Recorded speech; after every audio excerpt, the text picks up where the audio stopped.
Nggih. Nanti Bapak saya pandu ya untuk menayangkan PPT-nya. Nggih. Antre screen dan mau nah. Bismillahirrahmanirrahim. Kelihatan lah, Pak.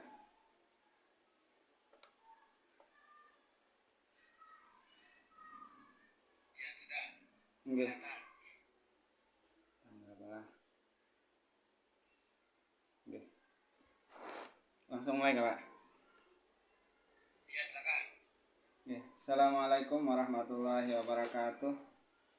Assalamualaikum. Bismillah, alhamdulillah, salatu wassalamu ala rasulillah wa ala alihi wasahbihi wa mawalah amma ba'du. Anak-anak sekalian, sebelum kita mulai pembelajaran fikih hari ini, mari kita bersama-sama membaca basmalah, dilanjutkan dengan doa, dengan niatan mudah-mudahan segala aktivitas pembelajaran kita ini berjalan dengan lancar, mendapatkan rahmat, ridha, dan bernilai pahala di sisi Allah Subhanahu wa taala. Amin. Nggih, terus nggih. Adapun materi pembelajaran kita hari ini yaitu tentang bab taharah, bab pertama. Ini adalah pertemuan kita yang pertama di kelas 7 dan ini merupakan pertemuan kita pertama karena sebelumnya kamu berada di kelas SD atau MI di sebelumnya. Jadi mudah-mudahan kamu bisa mempelajari materi ini dengan baik. Nah, bab yang pertama yaitu tentang taharah.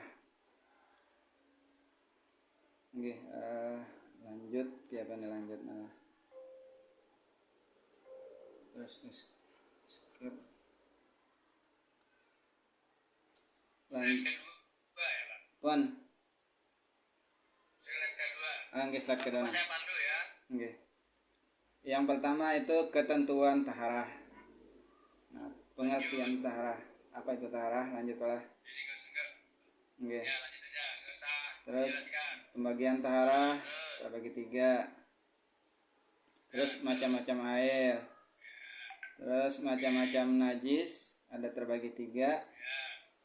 Terus LKPD terakhir ini. Ini tugasnya adalah yang pertama, nanti Bapak bagi 3 kelompok.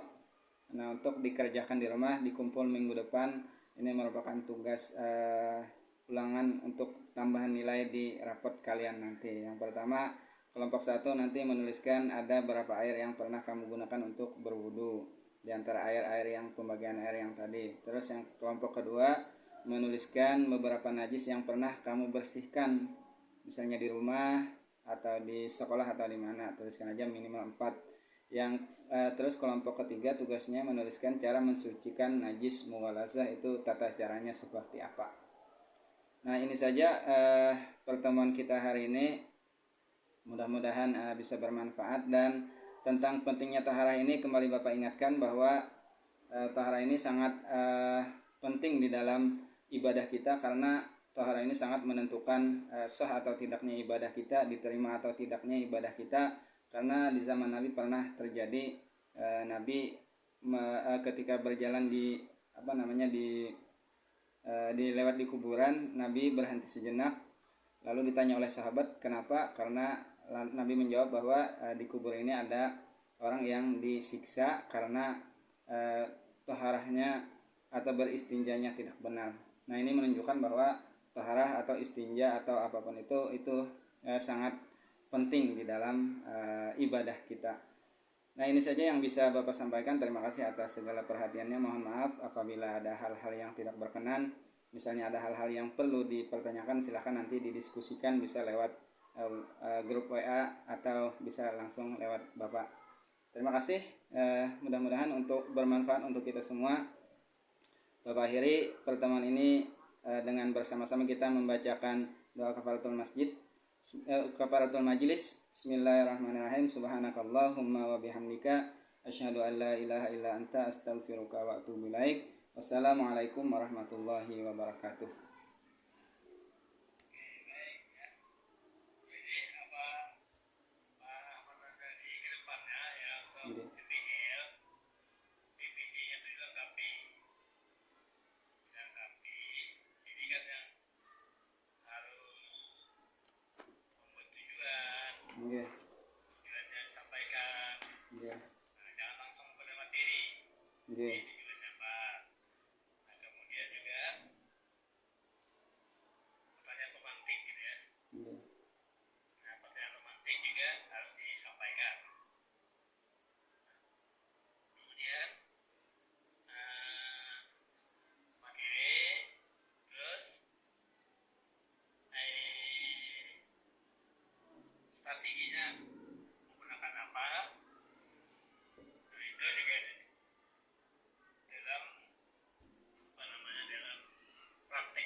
kegiatan.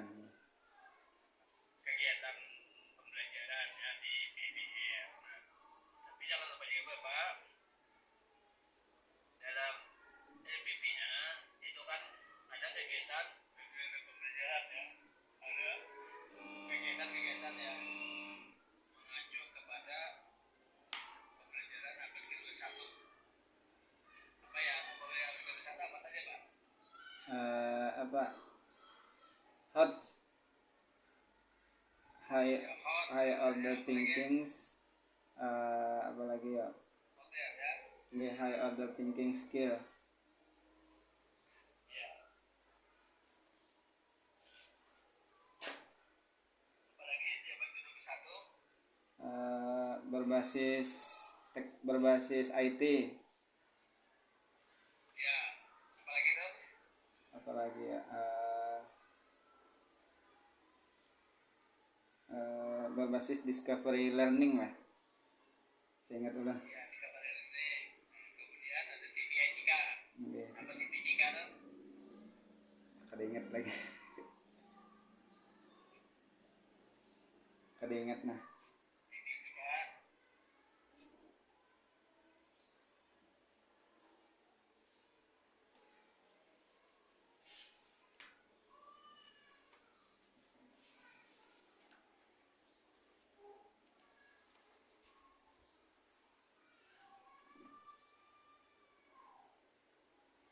Ideologi,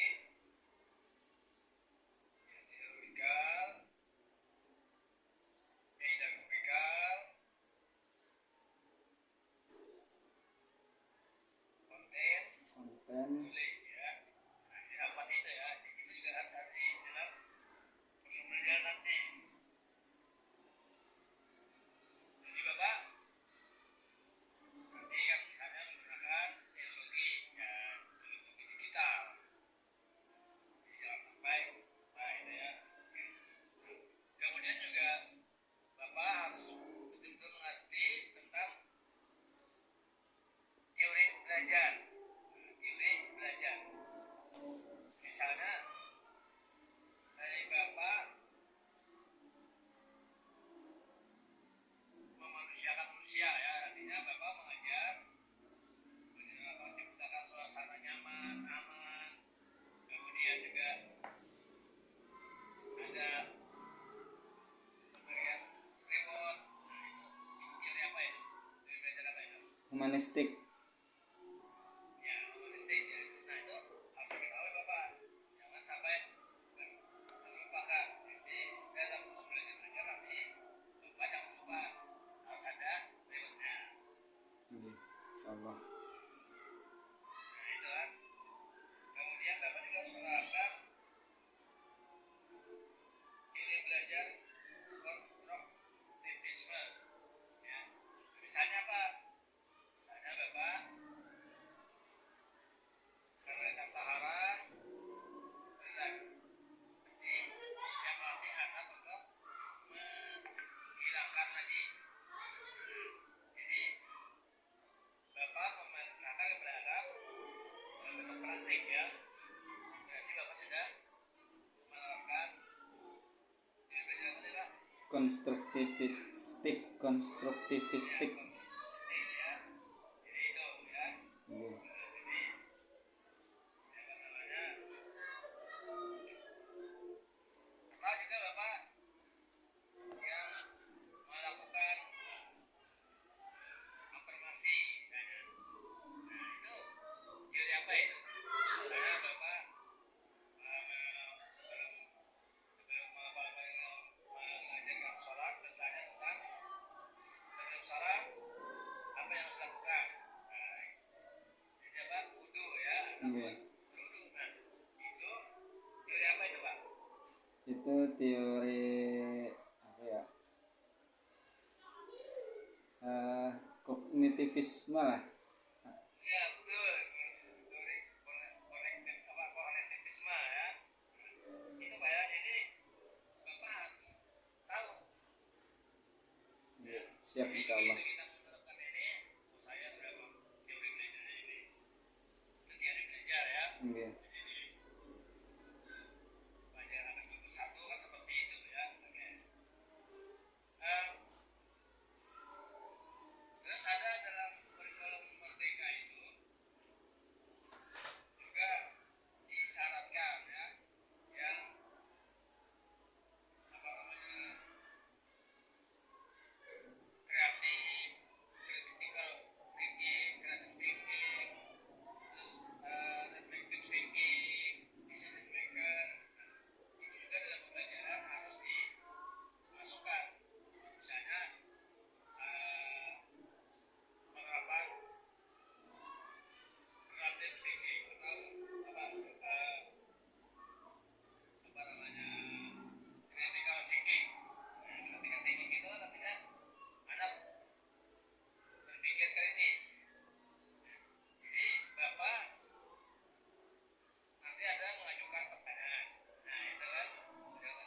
kreatif thinking, berpikir kreatif.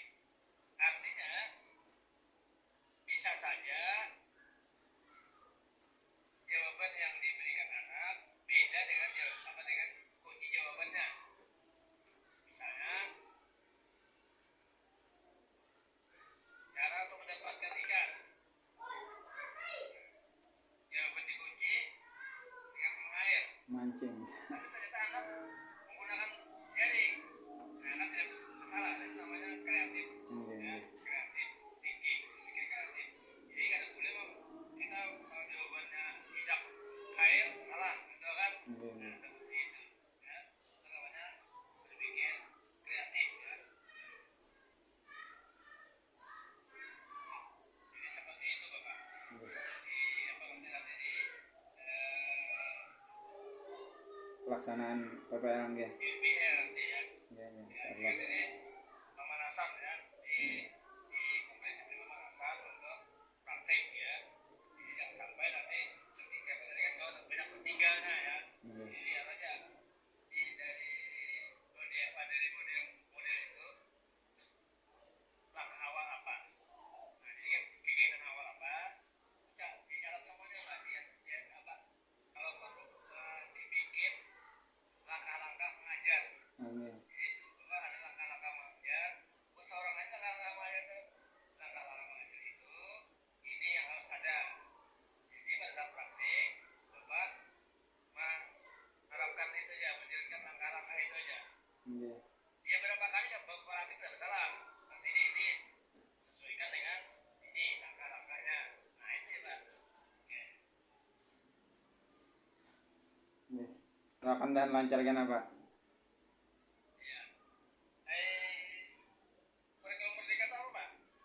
Kurikulum Merdeka kurikulum yang lebih memberikan keluasan lah untuk guru untuk berkreativitas mungkin dalam mengajar.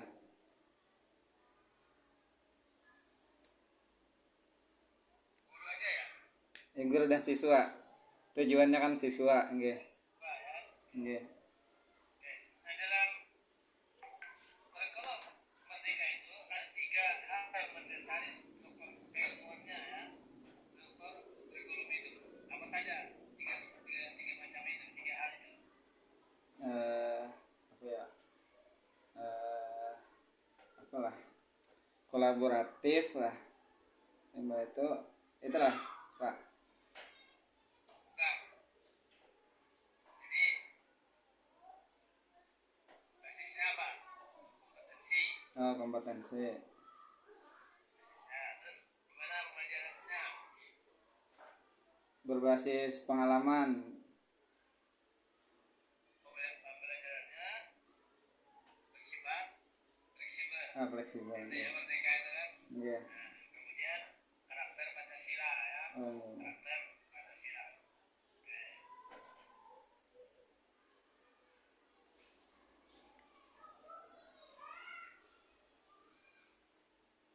Di dalam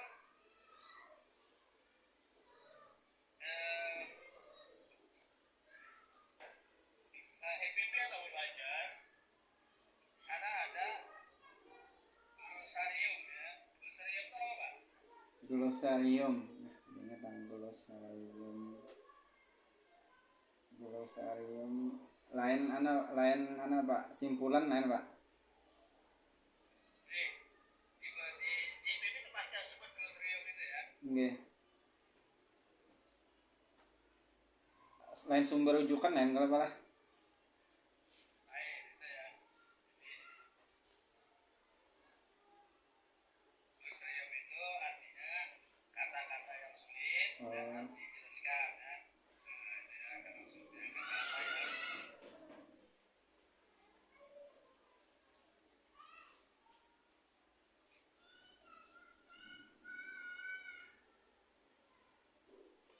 oke.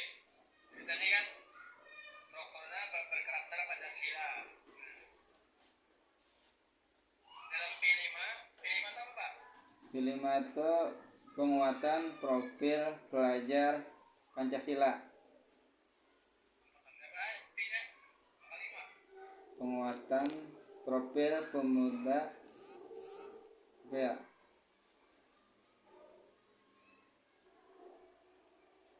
P5. proyek ya Pak ya. Proyek profil pelajar Pancasila, penguatan profil pelajar Pancasila.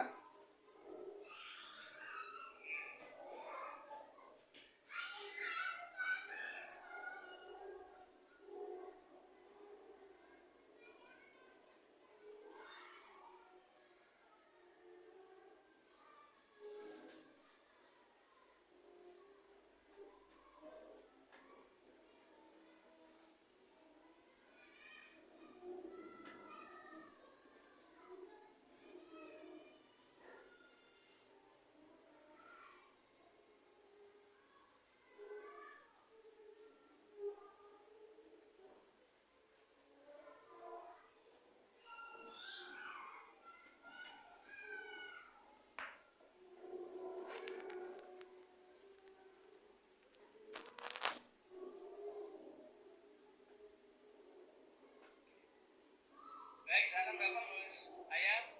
Iya.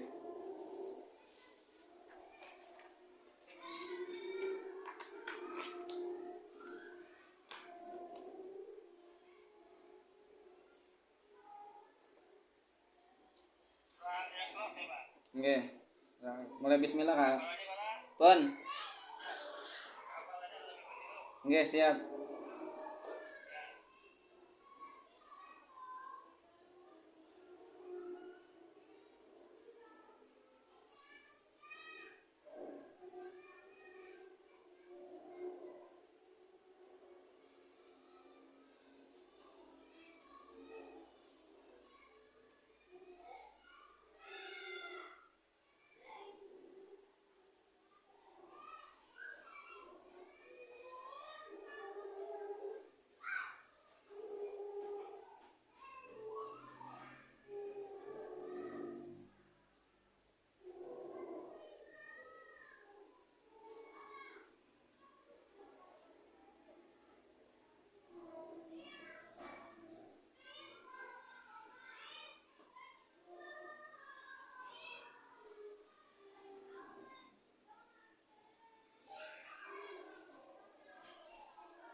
Dah, Pak.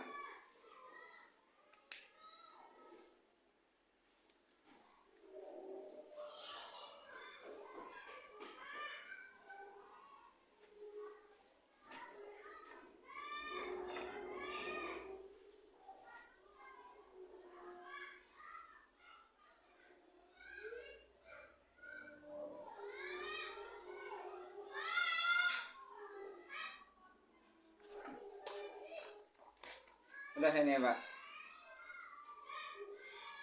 Agak kelihatan. Coba. Ya, yang mau kita lihat aja. Nggih. Cuma terbalik ya Yang ini. ada di PPT-nya di apa ada dimatikan aja. Nggih. PPT-nya matikan. Exit lah. Ya. Screen.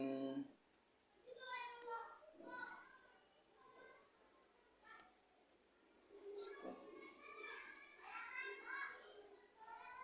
Ya, nah sekarang bisa kelihatan.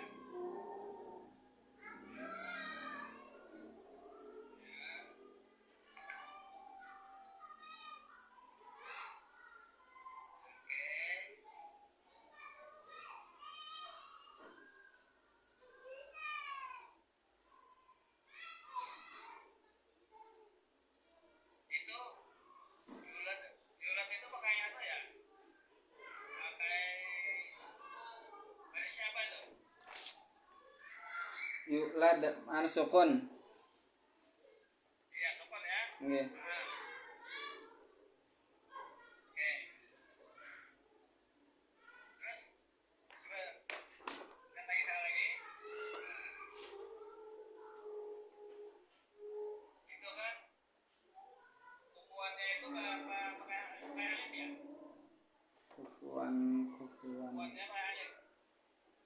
Nggih pakai alif. Iya. Terus walam yakul lahu ya. Nggih. Walam yakul lahu. Nggih. Kenapa maka tulisannya seperti itu? Ada sambung walam yakul lahu itu. Oh karena memang dua dari yakun dan lahu. Kana yakunu. Nggih, kana yakunu. Karena ya. Nggih. Jadi karena yakul Ada masuk lam apakah jadi yakul? karena ada lam. Huruf jazam. Apa? Huruf jazam. Bisa. Nggih. Oh ya. Jadi dibaca lam yakul lahu ya. Nggih. Oke. Silakan baca. أعوذ بالله من الشيطان الرجيم بسم الله الرحمن الرحيم قل هو الله أحد الله الصمد لم يلد ولم يولد ولم يكن له كفوا أحد صدق الله العظيم. Terima kasih sudah cukup ya. Nggih. Nanti malam Rabu ya malam ini ya. Nggih. Nanti kita ketemuan lagi. Insyaallah nggih. Doakan Pak, mohon doa pian mudah-mudahan lulus. Amin. Amin.